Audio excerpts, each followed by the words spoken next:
Olá a todos do nono ano, dando prosseguimento no nosso conteúdo. E o tema da aula está aí no nosso slide. Revolução Russa, parte 1. Então vamos. A Rússia dos Czares. Czar significa imperador. Então, desde o século XVI, a Rússia vivia sendo controlada por imperadores. Era uma monarquia absolutista, ou seja, os poderes estavam concentrados nas mãos dos imperadores, poder político, social, econômico. Ainda, esses imperadores tinham o apoio da Igreja Ortodoxa Russa, que foi a igreja que saiu de dentro da Igreja Católica. Então, no século XIX ainda, existia a servidão na Rússia, aquilo que acontecia na Europa no feudalismo, muito parecido com aquilo que acontecia, como era. O camponês trabalhava uma terra e nessa terra ele tirava o seu sustento e parte daquilo que era produzido era pago assim para o imperador, para a família real, para a família do czar. Então, com o czar, o imperador Alexandre II, essa servidão deixou de existir no século XIX. Mesmo assim, deixando de existir, a Rússia ainda era muito atrasada em relação aos outros países da Europa. Essa Rússia vivia em muitos contrastes. Mesmo com muitas reformas que foram feitas, uma delas foi o fim da servidão. Essa questão muito parecida com aquilo que acontecia na Idade Média. Outras questões que foram feitas também, a industrialização, se teve um incentivo para a indústria têxtil, siderúrgicas e etc. Então buscou-se assim modernizar essa Rússia, o imperador czar, dentro desse contexto. Sendo que cerca de 80% da população vivia ainda nos campos e 10% vivia assim dessas indústrias que foram feitas. E também o trabalho desses operários nessas indústrias era um trabalho como acontecia lá no início da Revolução Industrial na Inglaterra, como vimos no século XVIII. Teve uma modernização, mas não favoreceu assim os menos favorecidos, podemos dizer assim, ou seja, os camponeses que geravam assim essa grande riqueza para o país. Por quê?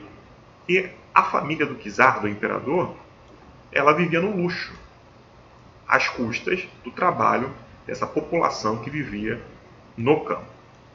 Em 1904, a Rússia entrou em guerra com o Japão, disputando uma região chamada de Manchúria, o Extremo Oriente, a China, sendo que eles foram massacrados, ou seja, os russos foram massacrados e a população começou assim a pedir mudanças. Os operários, antes mesmo, eles já fizeram greves buscando ter melhores condições de trabalho e muitos foram assim despedidos das fábricas. Então, eles fizeram esses pedidos e também eles queriam uma Assembleia Nacional Constituinte. Eles queriam melhores condições de trabalho, queriam retornar ao trabalho que eles foram despedidos, mas retornar com melhores condições e queriam uma Assembleia Nacional Constituinte, ou seja, eles queriam que o governo do czar fosse substituído, assim, por um conjunto de leis, por uma Constituição. Eles queriam uma reunião que fizesse uma Constituição para o país. Sendo que, em 1905, essa população foi questionar o czar, o imperador, pedindo essas mudanças para a sociedade. E aí ficou conhecido o episódio chamado de Domingo Sangrento. Eles, através dessas reivindicações, dessas exigências, eles foram metralhados pelas tropas do czar, do imperador. Isso também é chamado de Ensaio Geral para a Revolução de Fevereiro de 1917. Explicarei mais sobre isso. Então, esses operários, eles questionaram o czar, o imperador, eles foram com as suas famílias e em 1905 eles foram metralhados por esses pedidos. Quais pedidos? Queriam retornar ao trabalho, queriam melhores condições de trabalho, de salário e queriam uma Assembleia Nacional Constituinte, ou seja, um conjunto de leis que viesse substituir esse poder absolutista do czar, essa concentração dos poderes nas mãos do imperador. Eu coloquei uma imagem, Nicolau II, da família Romanov. Lembrando, a família Romanov chegou ao poder em 1613 e o último herdeiro, que é este aí na imagem, Nicolau II, morreu em 1918, sendo que ele saiu do poder em 1917, na Revolução de Fevereiro de 1917. Quando se fala em revolução, a gente tem que ter em mente que uma revolução traz muitas mudanças para a sociedade, mudanças políticas, econômicas, sociais. Então, por isso que é o tema desta aula, Revolução Russa. E isso aconteceu dentro desse contexto para os russos. Grupos políticos russos. Desde 1898 existia o Partido Operário Social Democrata Russo. Porém, os partidos políticos eles eram perseguidos, tanto como o czar Alexandre II, III, eles perseguiam quem falava mal do governo. Então, esse partido, desde 1898, já estava formado, porém teve uma divisão dentro desse partido. Surgiram os bolcheviques, que tinham como líder Lenin, significa assim a maioria, e os mencheviques, que tinham como líder Martov, que significa assim a minoria. Vamos lá, por que eles se dividiram? Os bolcheviques, eles diziam que só os militantes do partido, só aqueles que fossem socialistas, deveriam participar assim desse partido. Ou seja, socialistas, eles vinham das ideias de Karl Marx e Engels. Explicaria um pouco mais sobre isso. Eles diziam, os camponeses devem participar, os operários devem participar, a fim que a gente venha tomar o poder do imperador. Quais eram essas ideias? Eles diziam, o que a Rússia estava vivenciando era um conflito de classes. A família do czar estava massacrando assim os mais pobres. Então eles deveriam ser tirados do poder, toda a família do czar, e os trabalhadores passariam a assumir esse poder através de uma ditadura dos trabalhadores. Já os mencheviques, eles diziam que não, primeiro a gente precisa da ajuda dos burgueses, dos grandes empresários, dos grandes comerciantes.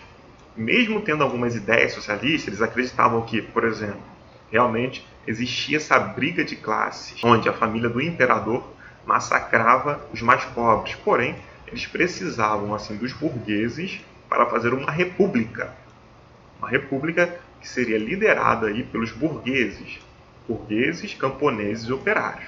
Os bolcheviques diziam o seguinte, não, os trabalhadores precisam liderar, tirar o czar do poder e governar com os camponeses e os operários. Então teve essa divisão entre esses grupos políticos dessa forma. Agora, em relação à Primeira Guerra Mundial, guerra essa que aconteceu de 1914 a 1918, a Rússia ela entrou nessa guerra porque ela estava se resguardando, se protegendo do Império Austro-Húngaro, já que eles estavam querendo se expandir de olho em alguns territórios russos, sendo que a Rússia entrou ao lado da Tríplice Entente, junto com a Inglaterra e com a França. Porém, como cerca de 80% dessa população vivia do campo, logicamente que essa Rússia não tinha armamentos de qualidade e ainda estava vivendo essa crise interna desse governo absolutista do czar, desse domínio do czar, onde os nobres podiam tudo, eles tinham as melhores terras, eles tinham vários privilégios, inclusive a Igreja Ortodoxa Russa, e os camponeses, os operários, eles se ferravam.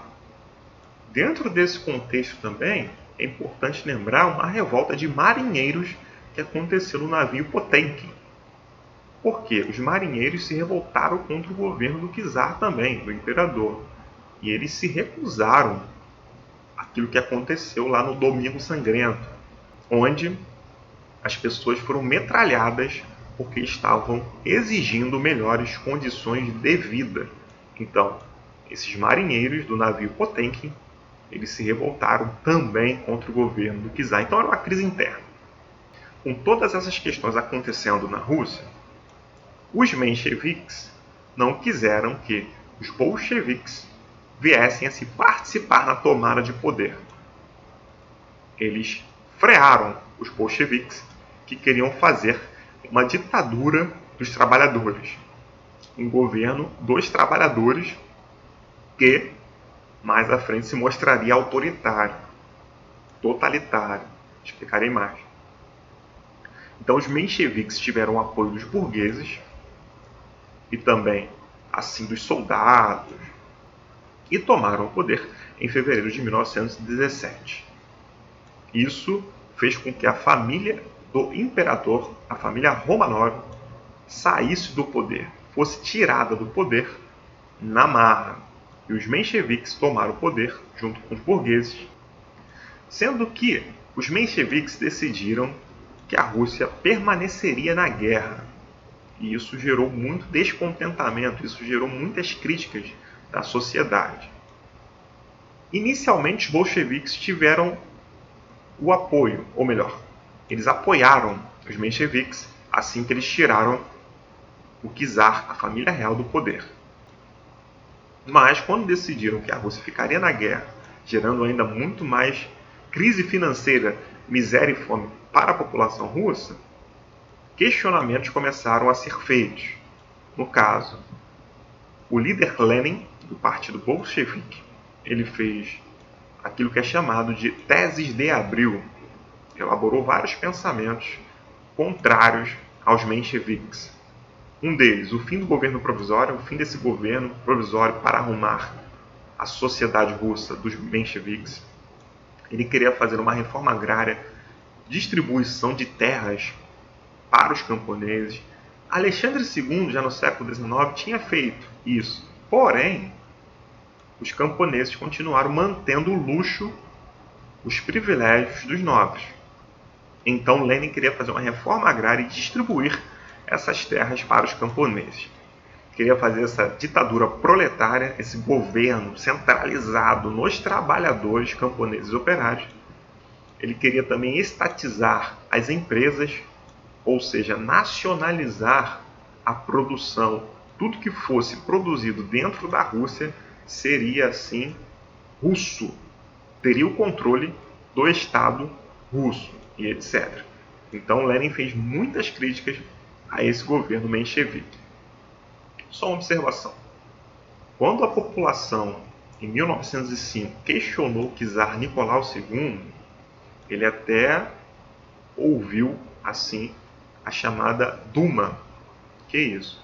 Seria a Assembleia do Povo, uma espécie de parlamento russo. Não servia para nada, porque ele só ouvia, porém não fazia nada. Sendo que os trabalhadores começaram a se organizar nos soviets. Que é isso?